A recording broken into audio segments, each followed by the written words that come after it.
attention vidéo bi du ñëpp ko mën a seetaan ndaxte ñu ngi si aborder ay thèmes yoo xamante ni du ñëpp ko mën a déglu kon boog benn affaire rek laa lay wax bu fekkee da ngay tiit bu seetaan vidéo bi. ok première histoire bu mu la ñëw nettal nii nekk na benn histoire boo la xamante ni dafa doy waar trop te comme ni nga ko xamee si chaîne bi jot laa fa wax histoire yu bëri kon boog su wala la waxee histoire bi jaaxal la waree il faut ngeen xam ne am na lu xew bref comme d'habitude histoire bi Instagram lañ ma ko envoyé abonné bi mu ko envoyé nag muy tudd Modou léegi nag histoire bi mu ngi xewee ci jamono 2017 fekkate ni Modou ñëwaan na Sénégal après juróomi at ca France Modou nag ñëwul moom kese ndaxte dafa ànd ak moom jabaram te en plus ñëw Modou bi am na lu muy làkk ndaxte Modou dafa ñëwoon pour takk ñaareel te awa bi yóbbu ko looloo taxoon mu profité si naxaale jabar ji àndaale ko Sénégal pour vacances ngir mu waxaale ko nouvelle bi léegi nag Modou bu mu àggee Sénégal mu commencé exécuter plan am commencé di neexal jabar ji di ko yóbbu ay hôtel fépp daal ba benn jour mu décidé dem Mbour nee na buñ fa àggee ci la décidé looy foofu noonu benn villa bu cher comme genre benn kër daal te nee na villa bi am na lépp lu jabar ji bëgg piscine terrasse jardin mu nee na moment boobu noonu mu gis jabar ji bu bëgg lool après loolu nag mu ne peut-être moment bii de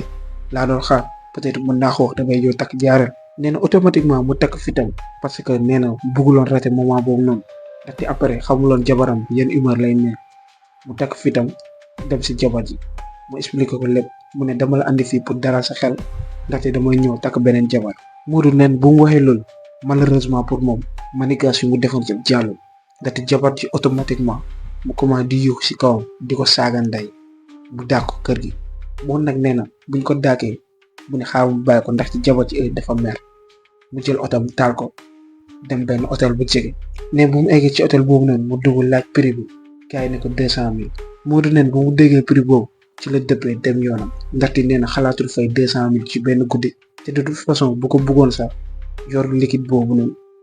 la duggee si otom mu taal ko pour dem wëri benn hôtel Modou nag nee na seetam yàggul ndaxte quelques koñ rek après mu gis benn hôtel bu mu duggee waa ji wax ko benn prix bu abordable noonu la loué chambre bi kooku jox ko caabi bi mu neen bu mu yéegee premier étage ndaxte chambre foofu la nekk mu ne lu mu njëkk a remarqué mooy côté boobu noonu dafa xaw a lëndam te lampe yi ñoo ngi melax nee na affaire bi jaaxal ko lool ndaxte hôtel bi nduroon na hôtel de luxe kon normalement waruñ am problème lampe waaye Modou nee na bàyyi si xel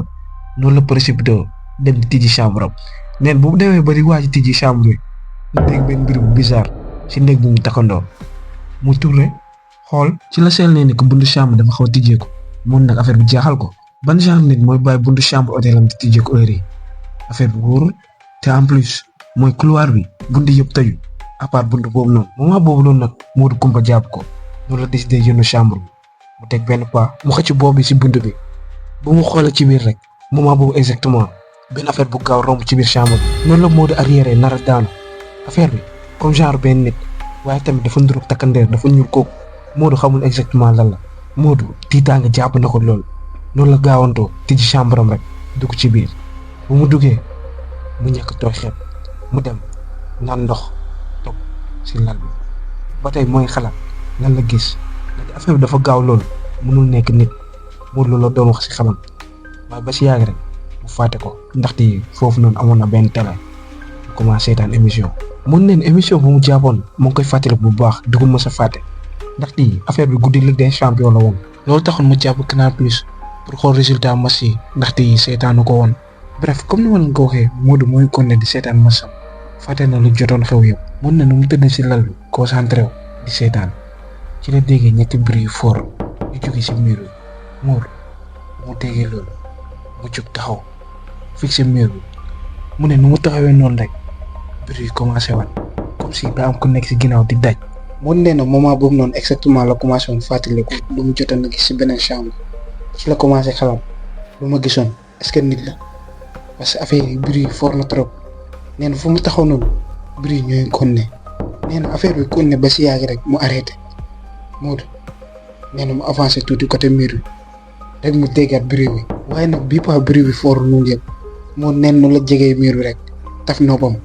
ci la commencé dégg comme si benn nit buy wax comme niñ ko war a xamee moo déggul bu baax ndaxte mur bi war a séparé waaye leer na ko ni am na ku nekk si ginnaaw mur bi di wax moo neen moment boobu noonu exactement la commencé arrière par nànk-nànk ndaxte commencé na tiit ba mu reculé ci la toogee ci lal bi Modou neen moment boobu mu jàpp boobu ndaxte jaaxle na lool te xamul lu nekk si beneen chambre neen nu mu toogee noonu di xalaat rek ci la déggee benn bruit bu fort bu tax ba mu tëb taxaw ci lal bi mu toogoon. mun nee na bruit boobu da ko tiital tellement que ba mu yëg ni xol bi mu ngi tëf-tëfi te en plus mu ngi commencé ñàkk wante Modou nee na moment boobu noonu talul loolu yëpp ndaxte bruit bi si porte bi la jógee am na ku fëgg si porte bi. Modou nee na ci hôtel laa nekk kan moom war a ñëw seet si kenn te kenn xamul ban chambre laa nekk. mun nee na moment boobu noonu tiit na lool ndaxte jàpp na ni moo ngi en danger nu mu taxawee si lal bi ci la ne kooku kan la kenn tontuwul. Modou répété waat kooku kan la ba tey kenn tontuwul. mun nee na balaa moo répété waat sax benn bruit fort jóge si bunt bi am na lu ñu si sànni. Modou nee na moment boobu noonu xamante lu mu war def ndaxte moo ngi paniqué. mun nee na moment boobu noonu lan moo ko gën a tiital benn affaire kese la ndaxte balaa moo dugg moo si beneen chambre bi daa gisoon benn affaire di romb benn affaire bu ñuul boo xamante ni identifié wu te Modou jàpp na ni loolu du nit. jàpp na ni beneen chambre bi lu fa nekk du nit te jàpp na ni tamit loolu moo nekk si bunt bi. mun nee na moment boobu noonu la benn affaire ñëw si xelam ci la décidé woo jabaram noonu la wàcce ci lal bi dem ci télé bi jël portable am mu composé numéro bi nen bu mu wootee jabar ji comme si daa bañoon jël te affaire bi sonné na lu yàgg. Modou ci la ne peut-être da ko mere waaye mu tenté waat mu tenté di tenté une fois 2 fois 3 fois 4e fois ci la ko jabar ji jëlee commencé di kas kawam mu naan loo may woowee. Modou ci la ko ne ngir yàlla rek déglu ma. ci la ne jabar yi xam nga ni kañ laay foo ak kañ laa dul foo xam nga ni heure yi nekkuma si caaxaan déglu ma bu baax. heure yi maa ngi hôtel te si sama chambre am na lu siy fëgg foog naa ni maa ngi en danger te foog naa ni tamit luy fëgg du nit ngir yàlla rek jàpp si bul coupé appel bi bu fekkee ni dégg nga lu may dégg ma xam ni dafuma. Modou nee na balaa moo eggali sax ñu dóoraat bunt bi. nee na bii ba affaire bi dafa fort tellement foogoon na sax bunt bi dina daajeeku. ci la ne jabar yi est-ce que dégg nga lu ma dégg jabar ci la ne dégg naa benn bruit fort kay. mun neen bu mu déggee jabar ji wax loolu xelam ci la commencé dal at yi jàpp na ni deful. jabar ci la ko ne woo réceptionniste bi woo la ñu àndaale sécurité bi nga ne la am na ku nekk sa porte. mun neen jabar ji bu mu ko waxee loolu ci la ne man def naa lu tax depuis au début xalaatuma woon loolu. automatiquement Modou bàyyi portable bi mu daw mu jubal si téléphone fixe bi pour woote waaye neen bu mu jëlee téléphone bi rek porte bi ñu koy gën a fëgg loke bi di yëngatu comme si am na ku nekk si biti bëgg dugg. Modou ci la waxantoo woote nu mu wootee rek mu jot mooy réceptionniste bi ci la ko waxee am na ku nekk sama buntu nekk dafa bëgg dugg. réceptionniste bi neen looy wax nii mu ne woo leen sécurité bi. mu neen balaa moo eggali sax porte bi ñu bàyyi ko rek ci la déggee benn bruit bu fort bruit boo xamante ni nee na ba tey nii mu ngi koy xalaat ndaxte ay yuuxu la te yuuxu yi du yuuxu nit. nee na yuuxu yooyu noonu ba heure yi mënu ko expliquer nu mu mel exactement waaye nee na tiitaloon na ko trop. 1 minute après loolu Modou nee na ci la déggee ay baat ci ginnaaw porte bi ci la ko ne tijjil ñun la sécurité bi. mu nee na heure yooyu noonu dafa ragaloon tijji ndaxte dafa ne si xelam bu fekkee ni affaire bu nekk si ginnaaw bi moo jël mooy apparence gars yi bu fekkee ni affaire bu moo bëgg jàpp depuis sànq bu nekkoon si ginnaaw porte bi moo soppaleeku def ni comme si ñoom la mu tijji mu jàpp ma. mu neen noonu la toogee si lal bi sëgg jàpp boobu bi ba si yàgg rek mu gis loke bi di yëngatuwaat mu jóg taxaw fii sa porte bi moment yooyu noonu Modou nee na jàppoon na ni peut-être day dee ba si yàgg rek bunt bi tijjee ko waaye bunt bi mu tijjee ko heureusement ñu mu woowoon la waa hôtel bi ak sécurité bi ci lañ ko laajee ñu ne yow lan la Modou ci lañ la expliqué lépp waaye ñooñu gëmuñu ko benn yoon. réceptionniste bi nee na gëmul Modou parce que néeg bu mun a wax affaire bi fa la ne kenn nekku fa kenn luweewu fa néeg boobu noonu ak néeg yu fa topp yëpp kenn nekku fa. ci gàttal réceptionniste bi da ko ne ci couloir bi yëpp Modou kese moo fa ne amul beneen nit. Modou ci la insisté réceptionniste bi neen topp ma mu dem mooy ba si porte boobu noonu mu tijji ko waaye kenn dara. mun nee na porte bi tëju woon sax réceptionniste bi ci la ko ne monsieur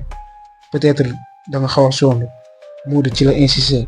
ba si yàgg rek mun nee na man sax damay dem fii nii am na lu fi nekk te xalaatuma fanaan. réceptionniste bi ci la ko expliqué boo demee di la fay dara saxaay ñàkk nga mun nee na dañuy jël bugg si dara. bu mu génnee ba nar a dem rek am na benn waay bu nekk ci sécurité bi ci la woowee Modou bu mu ko woowee nag benn affaire rek la ko expliqué da ko ne jàppal ni dafoo loolu rek laal bëgg a wax. Modou ci la ko ne yow lu tax nga bëgg ma wax loolu kese man kay xam naa ni dafuma waaye ci la ko ne bu fekkee ne xam nga ko rek waa kon baax na. Modou noonu la jàppee loxo bi nee na doo dem il faut nga wax ma waaye nee na heure damay liggéey mënuma la wax lépp waaye jëlal sama numéro mun nen noonu la jëlee numéro yi mu yéeg si otam dem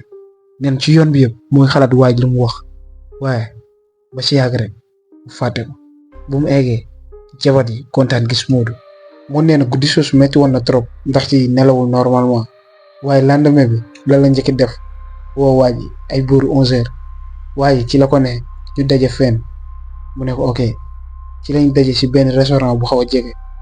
ci la ko waaj expliqué nee na hôtel bi à chaque fois am na ay clients ñu fay jombal ñoom ñu fay liggéey saa si boppam à chaque fois dañ fay gis ay affaire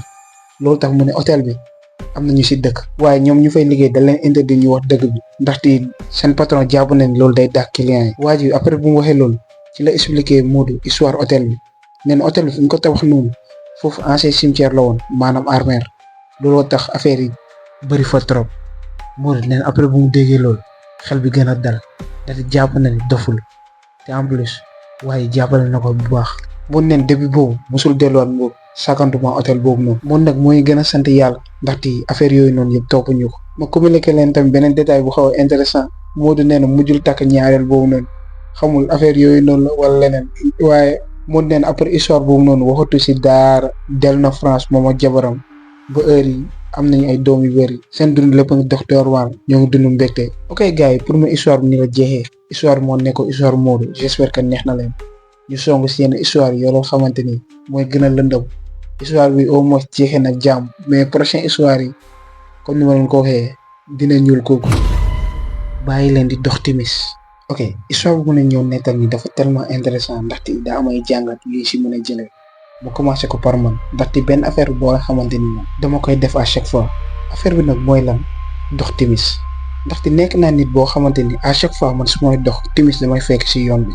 waaye après bu ma déggee histoire abonné bii nii mën naa leen waatal ni bàyyi naa ko ba faw comme d'habitude histoire bi maa ngi ko jotee si Instagram ci benn abonné bu ñu woowee Maymouna histoire bi nag Maymouna ak magam bu góor la concerne affaire bi nag moo ngi xewee jamono 2022 fekkante ni Maymouna yaayam ak magam bu góor dañoo profité si vacances scolaires yi pour dem seen dëkk Maymouna nag nee na seen village nekk na dëkk boo nga xamante dafa xaw modeste amul courant amul dara presque te en plus seen dëkk boobu noonu amul jullit yu bëri te amul chrétien ay ceddo ñoo fa bëri daanaka sax am na benn xaaju partie famille am ay ceddo lañ contrairement ak Maymouna nekk na nit boo xamante ni dafa jàng alxuraan dafa gëm moo te leen wax détail boobu noonu dina jouer ci histoire bref histoire bi moo ngi xewee précisément benn jour boo leen xamante ni fête la ci village bi yëpp dañuy delloo njukkal benn genre teen kon nu ma leen ko waxee dëkk bi bëriwul jullit te amul chrétien yu bëri dama leen di gën a préciser waat loolu pour après lu may wax yëpp bu mu leen choqué bref comme ni ma leen ko waxee dëkk bi ci jour fête lay nekk te benn genre teen lañ delloo njukkal ci teen bi gars yi dañ fay yóbbu ay nag ay béy di ko rendi deret bi ñu tuur ko si mais mën na ne à part loolu moo fi bizarre lu si des yëpp fête normale la maanaam comme ni ñu feetee suñu tabaski noonu la ñuy togg añ ñu waxtaan comme fête normale daal waaye mais mën na ne loolu yëpp intéressé ko woon ndaxte diine mayu ko loolu muy toog di assister ay fête yoo xamante ni xërëm la gën a jege looloo tax mu prévoir génn dëkk bi pour au moins minimum journée boobu yëpp du nekk si dëkk bi loolu la prévoir woon looloo taxoon moo magam ñu décidé dem beneen village boo nga xamante ni daa takkoon ak ñoom village bu ñu nekk mais mun na nee na village yi dañoo jege tellement que tànk lañ koy doxee waaye balaa ñoo continuer bëggoon naa préciser benn détail ndaxte Maymouna tàggoowul yaayam parce que yaay daa bañ a Maymouna génn dëkk bi jour boobu noonu ndaxte Maymouna bu génnee dëkk bi jour boobu noonu day wane ni moom moo gën waa dëkk bi looloo taxoon Maymouna tàggoowul mu dem ànd ak mag ji il faut ngeen xam ne village bu ñu ñëw dem rek ko yaayam lañ fa takk maanaam seen tante yaayam ku mu bokkal benn baay comme ni ma leen ko waxee Maymouna ak magam jël nañu yoon pour dem beneen village bi quelques minutes après rek egg nañu Maymouna nee na village bi rafet na tellement que nduroowul ak sax village bu ñu jugee ndax di village boobu noonu au moins am na courant am na ay robinet tamit waaye Maymouna nee na loolu yëpp bàyyi si xel moom mag ji ñu continuer di dugg si village bi pour jubal seen kër tante noonu lañu continuer di dox ba benn instant rek ñu egg si boobu koñ bi waaye Maymouna nee na mu gis nit yu bëri nekk si koñ bi affaire bi jaaxal ko loolu ndaxte d'après li ñu ko yàgg wax dañ ko ne dëkk bii ni dëkk juddit la nduroowul ak beneen dëkk bu ñu jugee kon fii normalement war amay fête en tout cas affaire bi jaaxal ko loolu Maymouna nee na moom magam ñu continuer di dox ñu dugg si nit yi ba ñu gis seen buntu kër tante loolu lañ duggee ci biir waaye Maymouna nee na bi ñu eggee si kër yi ci ëtt bi am na nit yu bëri ñoom ñëpp ay maire lañu waaye ñoo ngi fóot Maymouna affaire bi jaaxal ko loolu nee na nu mu tourné rek ci la gisee tantam di ñëw si moom di ree tante ji bu mu eggee mu nuyu leen akolaat leen waaye Maymouna nee na après loolu rek ci la ko posé question bi mu ne lu tax maire yëpp nekk fi di fóot tante ji ci la ko ne dañoo am dëj dem ci ay ngoon kenn si suñu doomu dëkkandoo yi doomam bu jigéen daa daanu ci biir teen mu faatu. Maymuna bu mu déggee loolu tiitaange bu fort jàpp ko rax si dolli tante ji continué nee na bu mu daanu ci teen bi loos bi dafa damm ba bopp bi mujj tàggali ko yaram bi presque. moom tante ji nee na moom moo ñëw baatu néew bi balaa ñoo ko suul. tante ji bu mu paree Maymuna ci la ko ne tata mënoon nga ma bañ a wax loolu yëpp. après loolu ci la Maymuna duggee ci biir ñu ganale ko. Maymuna neen bu mu nekkee ci kër gi seetlu nañ bëri na nit trop gars yi ñu ngi dugg di génn waaye bàyyi si noonu yëpp xel te en plus tante bi lu mu ko waxoon yëpp presque fàtte na ko waaye magam mu àndaloon daa mel ni affaire bi jàpp na ko loolu ndaxte Maymuna neen bu mu ko xoolee dafa mel ni ku tiit. Maymuna neen bu mu gisee loolu bëggoon na ree ndaxte mag ji dafa sonal trop te en plus yërëm na ko tamit ndaxte affaire bi choc la te du ñëpp ko mën a encaisser. nee na après loolu journée boobu noonu tante ji presque neew fa parce que daa jàppoon mooy si affaire yi ndaxte daa jege ak waa famille boobu noonu. bref journée boobu yëpp Maymuna neen moom magam ñoo ngi toog presque defuñu dara à part xool nit yi di génn di dugaat te en plus nee na tante ji comme ni ma leen ko waxee nekk fa. Maymuna neen ay côté 17h tante ji ci lañ ñëwaatee. Maymuna neen tante ji bu mu ñëwaatee ci kër gi ci lañ profité waxtaan ak moom ndaxte journée bi yëpp nekk foofu. ci lañ toogee ñoom ñett ñuy waxtaan ba si yàgg rek ci biir waxtaan bi tante ji nee na bu ngeen gis ku gaañu ki du mu mel. Maymuna nee na waaw ok bëgg nañ ko gis kay. tante bi ci la diggoy si biir néeg bi génn yor benn photo bu jox ko Maymuna ak mag ji ñu xool. Maymuna nee na ku gaañu ki rafet na loolu te taaru na. ci lañ xoolee tante bi ñu ne ko kii rafet na de tante bi nee na ku rafetoon lool ndeysaan. bref Maymuna nee na après loolu ñu toog di waxtaan rek ba ay côté 18h et quelque ci lañ xoolee heure bi. Maymuna ci la ne commencé nañ tardé te dañoo war a ñibbi kër tante bi xool leen nee na ñibbi jàmm yéen boo leen di dox timis si yoon bi la leen fekk. Maymuna ne non même pas affaire bi sorantewul noonu tante ji bi nee na bu leen jëre su boobu noonu fii ni kenn du dox timis. Maymuna ci la expliqué nii te tàggul yaayam kon il faut ñu ñibbi sinon yaay ji dina leen wër te bu leen gisee dina leen rey. tante ji ci la ne ok kon toogaay amatul kon jug leen léegi-léegi ñu dem ndaxte kon ni ma leen ko waxee fii nii dox timis wóorul. après loolu Maymuna tante ji ak magam ñu jël yoon bi pour ñibbisi waaye tante bi bu mu génnee rek ci lañ ko commencé woo. tante ji presque ku ko woo rek da koy tontu looloo tax ñu taate ba ay côté 19h moment boobu noonu lu des si timis bu bëri fukki minutes la war a nekk waaye tante bi ba tey moo ngi traîné. ndaxte comme ni ma leen ko waxee woon tante ji dafa jege mooy famille néew bi wante Maymuna heure boobu noonu yaakamti nag trop moo mag ji loolu tax ñu ne tante jarul nga ñu gunge bàyyi ñu rek ñu dem mais tante bi kon ne di insister ndaxte mu ne dox timis fii ni wóorul waaye Maymuna comprendre mu ne affaire yi sorantewul noonu de dañuy dox quelque part rek après ñu egg même timis bu ñu fekk si yoon bi day fekkante egg nañ si koñ bi wala ñoo ngi suñu kër waaye tante bi ba tey mu lànk bañ mu ne déedéet. Maymuna nag moment yooyu noonu comprendre ndaxte tante yi lu tax mu koy tere dox timis ndaxte xaw na yàgg si dëkk bi mais mosu fi dégg yëfu banditisme wala genre yooyu noonu ba tey comprendre lu tax tante bi di insister. tante bi nag ba tey daa occupé ndaxte nit yi ñoo ngi ñëw par benn mënuloon dem ba si yàgg rek Maymuna gis ni tante yi daa jàpp loolu rek mu ne mag ji ñu dem Maymuna noonu la ko déggee mag ji na ne ko ok waaw ñu dem ndax ci tante buñ ko naree xaar fii nii dañoo nar a guddee rek te suñu yaay dañoo nar a rek noonu ñu jël yoon bi bàyyi seen tante si ginnaaw. Maymuna nee na mu dox ba si yàgg mu tourné gis tante ji di wax rek bàyyi leen sa xel xamuloon dem nañ waaye Maymuna nee na moment boobu noonu xamuloon def na erreur bu gën a rëy si àddunaam ndaxte nu muy ñëw dund nii du ko mus a fàtte te dina ko rëccu ba jour bu muy dee. ok Maymuna nee na moment boobu noonu bàyyi na tante ji si ginnaaw te ñoo ngi dox nar a génn village bi moom mag ji nee na bu ñu doxee ba nar a génn village bi rek ci lañ noddee timis. Maymuna moom magam ñoo ngi commencé xoolante xam nañu tante ji lii rek la leen doon tere waaye nee na moment boobu exactement mu seetlu benn affaire bu bizarre mu gis ay nit di daw dugg seen kër affaire bi jaaxal ko lool lu tax gars yi di daw ci la gisee benn xale rek daw ba nar leen mbëx rek jug xool Maymuna xulli bëti yëpp Maymuna ne gis na si kanam xale bi dafa tiit lool rek xale bi daw dugg ci biir mu tourné seetlu beneen côté bi ay mag presque ay 3e âge ñoo ngi daw di dugg seen kër mu ne nodd bi balaa mu pare sax dëkk bi wéet na yoon bi ne selaw Maymuna xool mag ji ne ko ñu dellu kër tante heure yi am na benn affaire bu ma sentir boo xamante ni mënu ma la ko expliquer. Maymuna ci la ko ne yow da nga ragal rek te ñoo continuer balaa ñoo tardé xam nga ni ñëw bu ñu eggee ay guddi kër ga yaay dañuy rey mag ji mu taxaw tuuti hésité rek topp Maymuna nee na après loolu ñu dox 1 minute gis na ni mag ji dafa tiit lool ci la commencé neen xaaral ma jéem a def dara ngir ma dalal sama xel mag ji Maimouna nag mooy expliqué depuis bu ñu nekkee xale moom dafa yàgg am fit te mag ji nag daa yàgg nekk nit koo xamante day moytu loolu tax à chaque fois Maimouna bu gisee ni mooy commencé tiit rek day jéem a dalal xelam ci la ko Maimouna ne gisa mooy paa yi gaaw nañ de rek ñu commencé changer sujet mag ji nee na paa yi kay dañoo mën daw ñu commencé di waxtaan noonu di doxaale nee na commencé nañ seen village Maimouna neen nu mu doon waxtaanee mag ji di xoolaale village bi rek mu seetlu benn garab bu rëy bu nekk ci côté yoon bi rek mu tourné mu ne mag ji yow garab bi buy doon ñëw est-ce que seetlu nga ko mag ji ci la ko waxee non man seetlu ma ko de mais Maimouna neen am na benn affaire bu ko jaaxal garab bi niroo na garabu guy wante xam na ni du garab guy ndaxte yàgg na gis garabu guy te garab bi rëy na tellement que affaire bi jaaxal na ko loolu ci la ne mag ji mu ne est-ce que garab bi ñëw fi comme par magie mag ji ne na yow bàyyi li ngay wax waaye xam nga ni sa wax ju bëri ji moo tax buy doon ñëw seetluwuñ garab bi waaye garab bi fii la yàggoon nekk Maimouna pour xëbal mag ji rek mu ne est-ce que du garabu jinne Maimouna nen exactement bu mu waxee moo boobu noonu rek tax bu foor wàcc affaire bi da leen bett tellement que ba Maimouna xool mag ji ne ko wow affaire bi xii na loolu de pourtant nee na amuñu sa temps tournal de automatiquement ñu daw dem mooy suuf garab bi ñu laaw ko ndaxte garab bi dafa rëy comme ni ma leen ko waxee loolu tax ndox bi du leen laal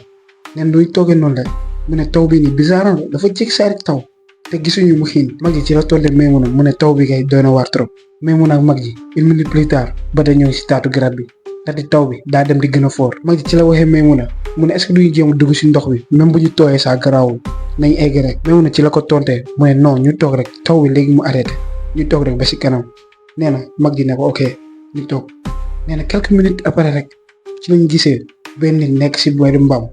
muy ñëw si ñoom di jege si par nànk-nànk Maimouna moo magam ñooy xoolante rek Maimouna nee na moment boobu noonu am na benn affaire bu mu seetlu wante bàyyi ko xel après histoire bi la si gën a bàyyi xel mooy nit kuy ñëw si ñoom kooku noonu nekk si mbaam jugewul si benn village comme ni ma leen ko waxee ñaari village yi dañoo jaaxaar lool te sorante wuñ waaye nit kuy ñëw gi beneen côté bi si côté àll bi la jóge di ñëw bref Maimouna nen ñoom ñoo ngi xool nit ki rek di avancer ba mu egg seen côté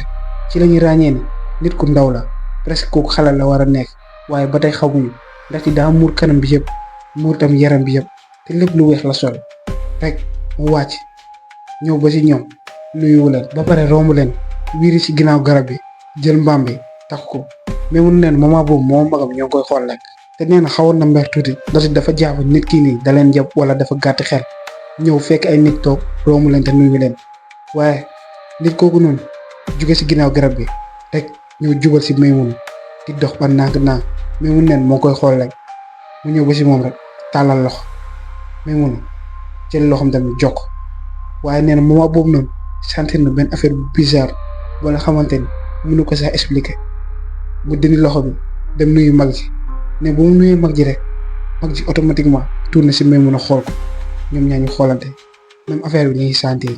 ndaxte nit kooku noonu loxo mi dañoo ñagas dëgër këj en plus daa mel ni lu leen di jam comme si loxo bi daa am ay jam-jam Maimouna nee na comme que moom tooñkat la ci la ne nit ki yow xanaa mosoo nga rek kooku ci la ko tontee mu ne xanaa sama loxo yi ñoo tax nga wax loolu rek mu ne non du ma mosoo de mais damay béy xam naa looloo tax sama loxo yi mel ni Maimouna nit ki bu mu ko tontee ñaari affaire la jàpp kii nii xale la te en plus xale bu jigéen nee na pour wax dëgg xelam dafa gën a dal ndaxte daa jàpp ni kii nii mënu leen def dara Maimouna moment boobu noonu moo magam ñu gën a am confiance ñuy continuer di waxtaan ak kooku rek kooku ci la leen laajee mu ne yéen xanaa dëkk bii ni ngeen dëkk xale bu jigéen bi ci la waxee turu dëkk ñoom Maimouna ne ankay fa lañ dëkkee rek mu ne xam ngeen diw Maimouna affaire bi choqué ko ndaxte tur bu mu wax noonu turu tàntam la te mu ne noo ko xamee mu ne kooku sama xarit la man ak moom ñoo jaaxaarloo kër ay mbokk lañ Maimouna ne ko ñun pourtant fa lañu jóge léegi nii de këram la ñuy jóge te mu ne noo leen ko xamee Maimouna ci la ga ne kooku suy tànta la moom sama yaay ñoo bokk benn papa bu leen jur xale bu jigéen ci la leen tontu mu ne ko yéen tamit samay rakk ngeen parce que kooku noonu comme sama mag laa ko jàppee ndaxte nit ku baax la lépp la may defaral rek xale bu jigéen teg si mu ne suñu ko nu mu mel bu fekkee fa ngeen jóge ndaxte depuis démb laa fa gëj Maimouna nee na automatiquement ci la ne xale bu jigéen bi yow foo nekkoon yow de sa koñ dëj moo fa nekk looloo tax sax sama tante mujj wuñu gunge Maimouna neen bu waxee loolu xale bu jigéen bi mu sëgg waaye neen am na benn affaire bu ko jaaxal xale bu jigéen ba tey dafa muur bëti rek lay gisul kanam bi yëpp da ko def fulaar ak baat bi rek xale bu jigéen bi tourné rek mu fixé Maimouna ak mag ji rek mu ne leen kon si sama dëj bi lay nekk ba tey Maimouna nee na bu mu déggee loolu comprendre automatiquement saa si xale bu jigéen moom du wax Maimouna ci la ko nee sa lan mu ne sama dëj bi depuis démb ba tey ci lañ nekk rek Maimouna nekk sa dëj xale bu jigéen nekk ok yëngal boobu bi Maimouna nee na balaa amoo am temps tontu sax ci la déggee ay reetaanu nit si ginnaaw garab bi automatiquement Maimouna yenn waaye ne lu mu gis affaire du ko mës a fàtte mbaam bu xale bu jigéen bi taxoon si ginnaaw garab bi moo nekk foofu di xaakataay Maimouna bu mu gisee loolu posé wu sax boobu question ci la commencé yuuxu rek jéem a daw neen nu mu naree jug noonu rek xale bu jigéen bi téye loxo bi Maimouna nee na musul gis nit ku amee noonu doole xale bu jigéen dafa téye loxo bi tellement mënul saa yëngatu au même moment maam sëfli mooy kon di xàkkataay rek di ree Maimouna nee na ba tey xale bu jigéen mu ngi téye loxo bi ci loxo mbajee wante xale bu jigéen bi dafa mel ni saa bougé wul comme si poto lampe la dóor ba si yàgg rek xale bu jigéen gën ko xëcc si moom rek dindi kaala bi ak fulaar bu nekkoon si kanam bi Maimouna neen lu ma gis du ko mës a fàtte ci àdduna ndaxte xale bu jigéen bi nekkul keneen ku dul tàntam nit ku mu ko wonoon si photo bi si suba si nekkul keneen ku dul xale bu daan woon si teen bi ba ñu koy dëjale Maimouna nee na moment boobu noonu comprendre nañ affaire yi dépassé na ko affaire yi doon na yëfu jinne carrément Maimouna nee na xale bu jigéen bi mu ngi koy téye di ko gën a xëcc si moom rek ci la xale bu jigéen ne Sana gisoo ma rafetuma xanaa anaa gisoo sama baat bi ni ko ñëwee comme caka Maimouna nee na moment boobu noonu mu ngi fixé baat bi rek baat bi dafa am ay bën comme si dañ ko ñëw te moo ngi gis ci biir presque yax bi moo ngi feeñ neen moment boobu noonu moo ngi sentir ni moo ngi waaj a xam ndaxte xale bi ni mu ko jàppee dafa mel ni moo ngi jël dooleem yëpp Maimouna nee na ci la daanu ci la xamee Maimouna nee na lendemain bi la yeewu te jour bu mu yeewoo dafa doon yuux yaayam moo nekkoon ci côté am comment di dalal xelam Maimouna nee na toog na presque ëpp une heure de temps mënu loon wax nee na forcé na def na lépp waaye comme si dañoo téye làmmiñ bi mënu loon génne benn mot ba si yàgg rek affaire bi commencé di ñëw par nànk-nànk nee na ba heure yi bés ni ki tey affaire yi daa des si moom ndaxte làmmiñ bi daa commencé takk nee na bu mu commencé wax normalement rek yaay ji ci la ñëw si moom commencé di ko laaj mag ji mu ne ko ana yow sa mag bi Maimouna ci la expliqué histoire bi yëpp nu mu demee yaay ji ci la xam ni ñii ni am na lu leen songu te affaire bi dund yaay ji comprendre nee na toog nañ ëpp une semaine di wër mag ji gisuñu ko ba benn jour benn nijaayam boo yaay ji ne ko gis na mag ji te nijaay fu mu gisee mag ji dafa sori tellement ba kenn gëmu ko woon ndaxte 7 village moo leen tàkkale fu ñu gisee mag ji ak fu ñu nekk loolu yëpp pour wan leen nu mu soree Maimouna neen après loolu ci lañ demee jëli mag ji waaye mag ji dafa tàggali ko carrément ak sagoom nee na jour boobu bu ñu ko jàppee sax dafa doon jéem a rëcc di daw nee na mag ji depuis boobu noonu à chaque fois da doon jéem a faax day mel ni comme si mënul des si kër gi à chaque fois day daw day rëcc Maimouna nee na en plus mag ji dasee boole waale feebar bu metti ba malheureusement ci 2023 bi la mag ji mujjoon gaañu waaye nee na balaa mag ji di gaañu à chaque fois ñoom ñaar bu ñu wéetee rek mag ji comme si day mel ni xel bi daa ñëwaat day nekk fi di ko wax ay affaires yoo xamante ni ñoom ñaar rek ñoo xam te en plus Maimouna tamit nee na affaire bi mosu ko feeñuwaat comme si affaire bi mag ji rek la soxla woon waaye comme nu ma leen ko waxee woon Maimouna nee na depuis jour bu mu pertee baatam ba léegi nii làmmiñ dafa xaw a tax waaye loolu du dara comparé ak affaire lu mu def mag ji ndaxte ba bés bu muy dee affaire bi mosu ko may jaam léegi nag Maimouna nee na seen famille bu nekk dëgg ba dañoo tàggali ko carrément seen waa kër waxatuñ ak ñoom te en plus moom heure yi mu ngi Canada di ko ne jàngam waaye moom ak yaayam neexoowuñu ndaxte yaay ji dafa mel ni ku ko sëpp deewu mag ji ndaxte dafa ne lépp si fóotam la te Maimouna nee na moom ci boppam dafa jàpp ni bu defoon yenn choix yi mag ji du mës a dee affaire boobu noonu du mës a dal waaye Maimouna nee na yaay ji ku mu gën a mere mooy tànta ji te Maimouna yàgg na wax yaay ji tànta ji deful dara ndaxte prévenir la nen bu ñu génn si timis bi waaye ñoom ñoo forcé dem. ok gars yi egg nañ si fin histoire bi mais ñu waxante dëgg histoire bi bokk na si ñetti histoire yu gën a tiitlu yu ma wax si chaîne bi yéen nag seen côté joxe leen si xalaat si commentaire yi en plus ngeen conseillé Maimouna ndaxte nee na loolu rek lay ñaan léegi nag ñu dem si troisième ak dernier histoire bi histoire boobu lañ ñëw nettal nii moom tamit doy na waar loolu waaye moo gën a gàtt comme d'habitude rek histoire bi tamit Instagram lañ ma ko envoyé abonné bu mu ko envoyé nag moo ngi tudd Khadija mais balaa maa eggali bëggoon naa la ñaan benn affaire après fin vidéo bi bëggoon naa ngeen ñëw abonné wu Instagram passé nañ 2000 abonnés yi te bëggoon naa ñu dugg 10 000 abonnés avant fin mois bii nii après fin vidéo bi mën nga bës si lien bu nekk si description bi bëggoon naa tamit remercier mooy si 200 000 abonnés yu am TikTok te seen YouTube bi dañoo war dugg 100 000 abonnés balaa fin 2024 kon bu fàtte abonné wu bu fekkee ne histoire yi neex na la. bref comme ni ma leen ko waxee benn abonné bu tudd Khadija moom envoyé histoire am ci Instagram. Khadija nag nee na histoire bi moo ngi xewee jour tamxarit bii nii passé loolu mooy histoire bi yàggul noonu yëpp moom nag nee na chaque tamxarit day dem daara te bii nii tamit prévoir na dem moom nag nee na jour boobu noonu moo ngi ànd ak cousine am ak benn xaritam. Khadija nag nee na fa lañ nekk ba daayira bi tas ay bor 3 heures du matin. Khadija nee na ëllëg ñu ñibbi ñu ut benn bërëb moom xaritam ak cousine am ñu toog fa di waxtaan. pour gën leen leeral Khadija nee na fu ñu toog foofu chantier la pour ñu bañ a déranger nit yi yéen ñëpp xam ngeen chantier kër gu ñuy tabax kenn dëkku fa. Khadija nag nee na lu ñu xam kenn dëkku fa looloo tax ñuy wax bu fort. nee na presque seen baat yi daa doon riir côté yooyu noonu yëpp waaye xam nañu dérangé wuñ kenn ndaxte comme ni ma leen ko waxee kenn neew fa. moom nag nee na ñuy continuer di waxtaan rek bu benn moment xaritam am na benn mot bu mu wax nee na fàtte na ko rek même moom bu xarit bi wax ñu dégg seen ginnaaw benn femme waxaat ko moment boobu noonu Khadija cousine am ak xarit bi tiit nañ loolu kan moo mën a jaaraat ci seen wax te kenn nekku fa loolu jaaxal na leen loolu ñoom ñett ñu ngi xoolante ñu ne moment boobu noonu exactement rek dañuy déggaat baat bi mu ne